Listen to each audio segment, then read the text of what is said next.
welcome to the round 11 edition of the Football Town Show, ladies and gents. And the first game on the card is FC Carlton, where young player Stevie Augustus will test himself against leading goal scorer of last season, Vadim Mazurski and Hume. Next, a return for Metropolitan FC, Dimi Vithukas, after a couple of seasons out, will aim to keep his new team on top against Mickelam's Stephen Colsford.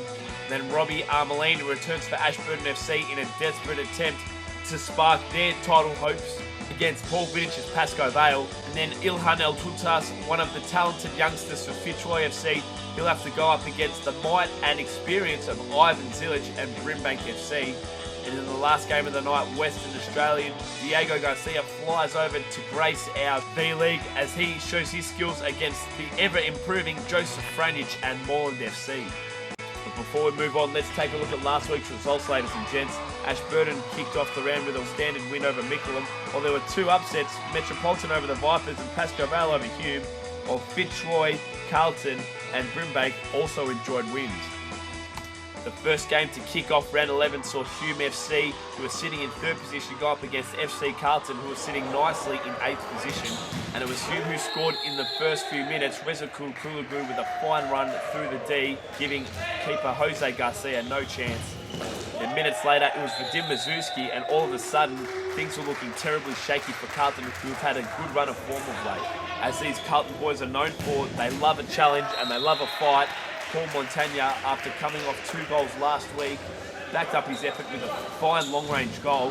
And then Chaba Rajab, the inspirational leader for this side, equalised at 2-2. It didn't take long for Chaba Rajab to quickly turn into the enemy as he turned over the ball at halfway, with Dim Mazurski coming to his team's rescue, putting them back into the lead. And from this point on in the first half, it was all Hume. JP Nikolopoulos, not being able to dispossess the ball, allowed Vadim Mazurski to get his third of the half. Moe Tankia with some beautiful close ball work, worked a beautiful 1-2 into the D with Fikri Bozdogan to lead 5-2 at half-time. To kick off proceedings in the second half, it was more defensive errors from Carlton. A disgraceful clearance from keeper Jose Garcia gifted Vadim Mazurski his 4th goal of the game, and Mazurski was grabbing this game by the scruff of the neck, scoring his 5th, unmarked at the back post. Carlton needed an answer, and they needed it quickly. They got their wish through giant striker Paul Montagna, who was really making a statement in this V-League in only his 2nd game, scoring his 4th goal in total. But it seemed all the luck in the world wasn't going to help FC Carlton as Moe Tankia and Hume continued to pull them apart, Tankia scoring his 2nd of the game. Relishing more time on the pitch, Shane Rashidi even found time to get on the score sheet, as the lanky striker often so chips away with a goal for his side. And Mehmet Parlak, in a brilliant return to V-League futsal, signalled his return with a brilliant, swift attacking move from defence, the defender showing he hasn't lost any touch at all.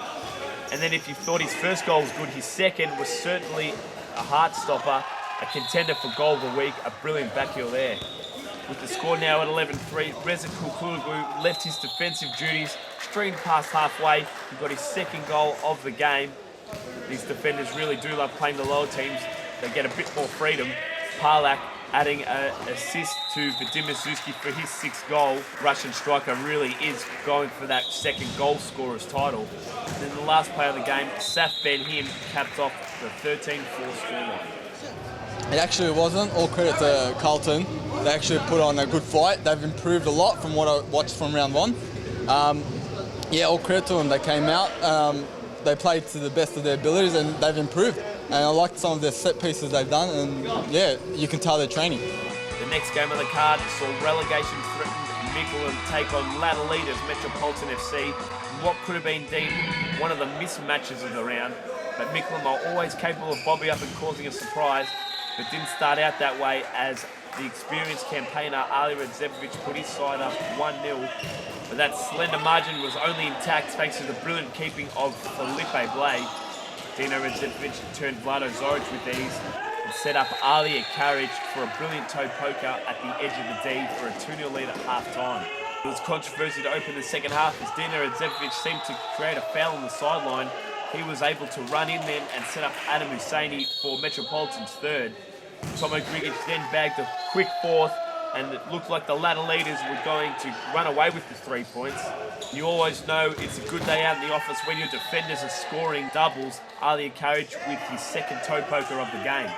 The confidence was running right through the team, so much so Alexander Stevanovic even ran at players. His brilliant run set up Dimi Vithukas, who danced 2 Micklem plays in the D for one of the goals of the week. And in his last game for Metropolitan FC, Felipe Blay was awarded a penalty and he made no mistake slotting past Stephen Kolsvan, making it 7-0 to prove to manager Ali Radzipovic that he was deserving of a call-up for next week. Dimi Vithukas scored a second contender for goal of the week. Felipe Blay maintained his clean sheet by saving Iggy Filipovic's penalty. Metropolitan, who continued to attack through Dimi Vithukas, he was unlucky not to score, defeating Kolsvan, leaving him with no chance. With only minutes remaining, Micklem got their wish of a goal. Felipe Blay, disappointed that he couldn't keep a clean sheet in his last game, Kazim Majburi came to spoil the party. There were more goals to come from Metropolitan. Ali Radzipovic setting up brother Dino for the 9-1 result. Metropolitan stay on top. I'm here with one of the star goalkeepers from Metropolitan, Felipe Blay. What a great team performance today. Almost not conceding. Was that an ambition of yours to go into the game, not to concede a goal? Is it true? Could be your last game for Metro? Yeah, unfortunately it is true. It is my last game for Metro, and it was a dream of mine to keep a clean sheet, and unfortunately it wasn't possible. It was Feder there, a little mistake, and I lost this clean sheet, but at least I got to score a goal, my first goal on my last game. And yeah, it's an emotional moment for me. This was a great team and I really like these boys. Cooper just deftly chips the goalkeeper. And it's Cooper with a lovely finish to put the Vic Vipers 3-0 in the lead. Oh, it's a good save by Blay. Sonacool, what a finish! That's a lovely run and finish from Sonacool. He's put a 2-goal buffer with 1 minute left on the clock. Oh, it's a big save from Goran and it's a double save. And Eric Armitage so focused through all of them. Their firepower really coming off. Hi, I'm Nat. You're watching the Football Town Show. Go Futsal!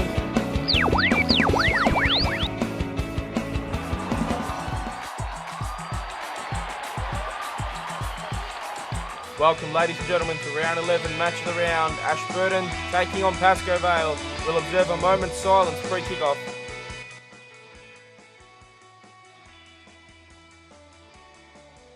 In honour of Ashburton player Mohammed Al-Gharabi's grandmother's passing. Last time these two sides met, it was Ashburton winning 2-0 in the FOS Cup semi-final. Can Pascoe Vale rectify that result tonight? If you look at the lineups, Benny Gibbok has near full strength, only missing Al-Gharabi himself. While Pascoe Vale have a near full strength lineup themselves, Cosimo Russo, a new inclusion for his debut. Here's Timmins with a long throw. Found Simsek. Ernie Simsek driving it goal early. Lorenzo De Paris with a big save. Simsek usually comes up big in the big games. Coming through Caro. Opens up again and De Paris. Not sure how much he knew about that. Reagan stood up and Caro. Evangelisti. Caro again. Wide for Sufi. Oh, Sufi now with the turnover. Rocker low. Timmins with a save and in came Reagan. Timmins caught in action for the first time. Sufi losing the ball cheaply and Timmins with a brilliant double save. Farina to Paris. Long strike straight into Simsek. Now it's Sufi. Sufi running at the heart of him. And now Sofian Sufi. He's made it 1-0. Who would have thought that? Sofian Sufi. It looks like he's got a message for the camera. Not sure what that says there, but Sofian Sufi running in there. Rocker gave him too much room and he drilled it past to Paris. Silvestri now. Pascoe Vale taking the ascendancy. Sufi running at him as he did earlier. Simsek, poor ball. Cut out by Rocker. Now it's a Reagan. He runs straight at him. Farina. Rocker with a big chance and another good save there by Timmins. Counter-attacking Futsal. And Rocker should have done better. Rocker again, over the top, Sufi. He can run at him again, he beats Rocker. Sufi does really well, and now Samoas and Caro on the line. Sufi, what a pass. Samoas, and almost bundled in by Caro. De Paris does well. Lorenzo De Paris. Long throw, and here's Rocker. Timmins didn't know much about that at all, but kept it out nonetheless. Rocker looking dangerous. Sufi. Evangelisti now. Right across. Simsek. Rocker wins it back. Mohamed Mata. Poor ball from Mata. And now, he'll get another chance here. Mata. Timmins turned it over, then made up for it. Mata had plenty of time. Timmins saving. Here's Timmins again. De Paris cutting that out. Still 1-0 to Pascoe, and that looks like it'll be half-time, ladies and gentlemen. Pascoe leads through Sofian Sufi strikes. Stay tuned for the second half.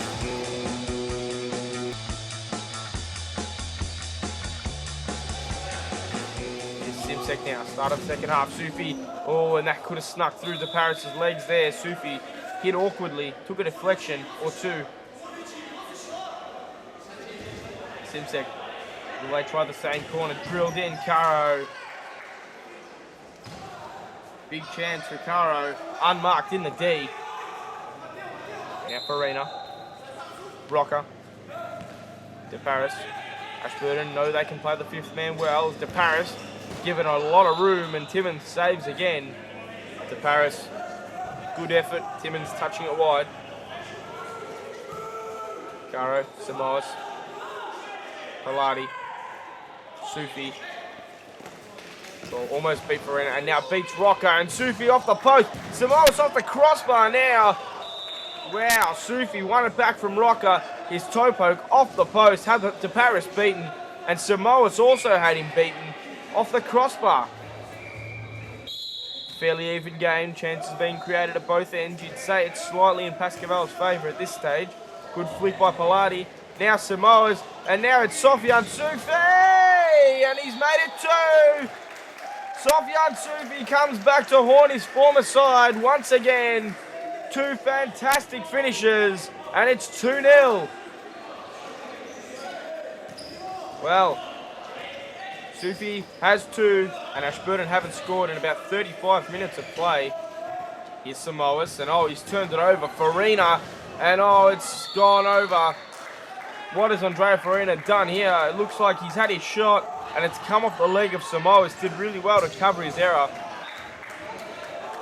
Jota from the resulting corner now. Right over the top, Rocker, and it's come off Simsek, and then off the post, as Ashburton look to get back into this one with under 10 minutes remaining. Jota, Rocker, now back to Michele Jota. Armelini hasn't done enough tonight, as Pilati went down off the ball, and now Armelini, back post, Farina. This time, he really should have done better. Armelini beat the entire team as Pilati went down. Armelini beat Simsek, beat Caro, and Farina has to finish that. De Paris comes charging out, drilled it through for Farina. Touchback, Jota, another save by Timmins. Farina did well there, and Jota, looping shot, saved by Ryan Timmins. Caro, left for Pilati. Sufi, Caro, Sufi, fantastic play by Pascoe Vale. Sufi getting Caro's layoff, and Lorenzo with a save. That one down the line, Pilati. Inside beat Jota, Pilati, and I think that's off to Paris again. Too easy though for Breno Pilati. De Paris not happy. Farina, dribbling in. And Rocker, and now Farina again, and it's out.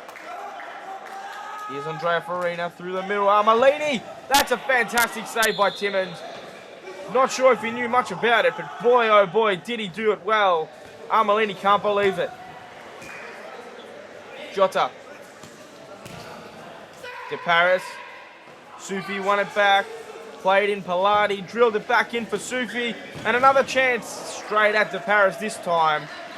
In truth, Sofian Sufi could have about 5 or 6 today. He's got just the 2, but they are enough at this point in time. Sufi strolls over to take this side ball. He played it back for Samoas. Caro. Looks like he's beaten Silvestri and then drilled across. Palati was there, but he beat Silvestri and cut it back. Palati had to be there to put it in. Rocker. Ashburton moving the ball around well now. Silvestri. Played it across to Paris. Rocker to Paris over the top. And Armelini, another great save by Timmins, and now Jota flashed across the box. Armelini brought it down well, and what a save, point blank by Timmins. Jota on the rebound, put it wide.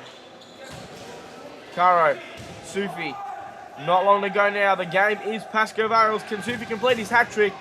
De Paris kicks it away, doesn't look happy at all, but that'll be full time, ladies and gentlemen. 2-0 to Pascoe Vale. They avenge that FOS Cup semi-final defeat. What a win for the Lions. Ryan, only your fourth or fifth V-League game. Yeah? How have you adapted to the tempo of the V-League? Yeah, it's been good. I've just played 4 F-League games this weekend, so coming from that bigger, longer, slower version to this much quicker game is much more enjoyable. I really do enjoy it, and I think it's just going to take a bit more time, but the best ahead of me. Cleared by Sharman Rajab. Really well done by Zurich. Lovely goal, not a yell. Absolute quality. Andre Farina gives them a high five, says, that's a nice goal. Nice. Gets the Vipers on the board within a minute. Quick fire stuff. That's what the Vipers were lacking. Viter off his line, shutting that down. Tahani finishes it off. Classy finish. Hi, I'm Anna, and you're watching the Futbol Town Show. Go Futsal! Welcome back to the Futbol Town Show, ladies and gents, where we wrap up the final clashes of the night. The next game on the card saw Brimbank FC take on Fitzroy FC. The winner of this one was going to take outright 6th position and sit just underneath the Vic Vipers on the ladder. Fitzroy got off to a flying start. Colombian Andres Cardenas with an absolute crack into the bottom left corner. After Fikra Kausovic made a run from defence and lost the ball, he left Mark Borchin exposed at the back all on his own, which allowed Ben Monsiglione to slot Fitzroy second. And Fitzroy was soon well in control, and that was until Adam Alisevic was allowed too much space and he shot off the inside of the left post. Fitzroy, who are a team who like to attack and have a lot of attacking quality, continued to do so. Fernando De Moraes slotting his first of the game, and the Brazilian was at it yet again with a long ball to Fusca, who hit the ball right across to Joe Monsiglione, who rolled in front of Ilhan Altuntas for Fitzroy's fourth. But they couldn't get away from Alisevic. Alisevic getting even half a chance, and he could score from it, reducing the deficit yet again. Fitzroy's 3-goal lead would be extended just before the break by Ben Monsiglione, who got his second of the game and put Fitzroy well in control yet again. To open the second half, Brimbank's Norwegian striker Erik Hamre continued his rich vein of form, scoring the opener. Defending normally isn't an issue for Brimbank, but today it didn't seem they had their wits about them. Angelo Fusca, all alone in the D, was able to slot underneath John Antalya with ease. With time ticking away and Fitzroy with a 3-goal advantage, the party tricks really could come out, and Fernando De Moraes was putting on an absolute show for all the fans out there. To Brimbank's credit, they kept pushing and pushing, and they were rewarded with a late goal. Mark Borchin latching onto Fikra Kausovic's missed kick strike. Adam Alisevic was proving hard to stop, getting his third of the game, sliding underneath 2 Fitzroy players to cap off the 7-5 scoreline. I'm not too sure. This time around it was getting into some triathlons, so it meant a lot of hours out on the road, that sort of thing. So I just didn't have the time or energy for to do a team justice out here at Futsal. So I took a season off, or maybe it was 2, I'm not sure. But it's good to be back. Yeah, I really enjoy it. So. In the last clash of the night, the Big Vipers were looking to jump back into the top 4 and up against Moreland FC, who was stuck in the relegation zone, looking to climb to safety. And the Blues shocked the Vipers early on. Andrew LePage, in only his second game for his new club, put Moreland into an unlikely 1-0 lead. The Vipers hit back through Adam Cooper, but he hit the inside of the right post and it went out for a slide ball. Then Moreland hit the post in a shot of their own through Sebastian Grosso. In a cool turn of fate, a deflected header from Sona Cool sent his keeper Emre Okal the wrong way to equalise at 1-1. Okal more than made up for it in the next run of play, denying Kevin Barrientos from close range. But there was no stopping a long-range shot from Gabriel Lucena, which blinded the keeper through many pairs of legs, and soon Vipers were 2-1 in front. Lucena could have had a second moments later, but Okal was on his toes on that occasion. And to cap off the first half, Adam Cooper completed a brilliant individual effort to make it 3-1 at half-time. Sona Cool made up for his earlier own goal with the opening major of the second half to reduce the deficit to only 1 goal. Burak Duranoglu, in only his second game, chipped Kieran Page with ease, but went over the bar. And there was a piece of late drama through man of the moment, Sonny Cool, who got his second of the half. Moreland was soon back on level terms, which completely shocked the Vipers management and the crowd. The drama didn't end there. Diego Garcia given half an inch, who netted the winner 4-3 in the end. I'm just to play for the Vicky Vipers, every competition, anywhere. Actually, you know, I want to say muita calma, guys. Thanks everybody, you know. I really appreciate for everything. But Your Vic Vipers now, Diego. Well played tonight. Hopefully we'll see you more often in the V-League with the Vic Vipers. Thanks so much, buddy. Well played. Thank you, Diego. Bye-bye. Well, there we have it, ladies and gentlemen. Another round of the V-League done and dusted. Let's take a look at this week's results. Hume absolutely wiped the floor with Carlton 13-4. Metropolitan disposed of Mickleham. Ashburton went narrowly down to Pascoe Vale. Brimbank narrowly down to Fernando De Moraes and Fitzroy, and the Vic Vipers had a last-gasp winner from Diego Garcia to put them in touch with the top 4. As we have a look at the ladder, Metropolitan still lead the way by 5 points. Pascoe Vale had that game in hand in second position, followed by Hume and Ashburton. Vic Vipers, as we mentioned before, are just outside of the top 4, while CF Brunswick, Moreland, Mickleham and FC Essendon don't look like getting out of the drop zone anytime soon. We have a new top goal scorer this week. Adam Alisevich from Brimbank is on 22, followed by Tomo Grigic on 21. Ali Redzepovic and Matty Petrovsky on 17, and Sofyan Sufri from Pascoe Vale is on 14. As we see Felipe Blay there hugging Dino Redzepovic in his last game. He'll be playing for Carlton next week against Moreland in the last game. That's going to be one of the matches of the round, as will Hume and Fitzroy. That will determine the top 4 standings at the end of the season. As always, ladies and gentlemen, thank you for joining us. Let's go to Goal of the Week.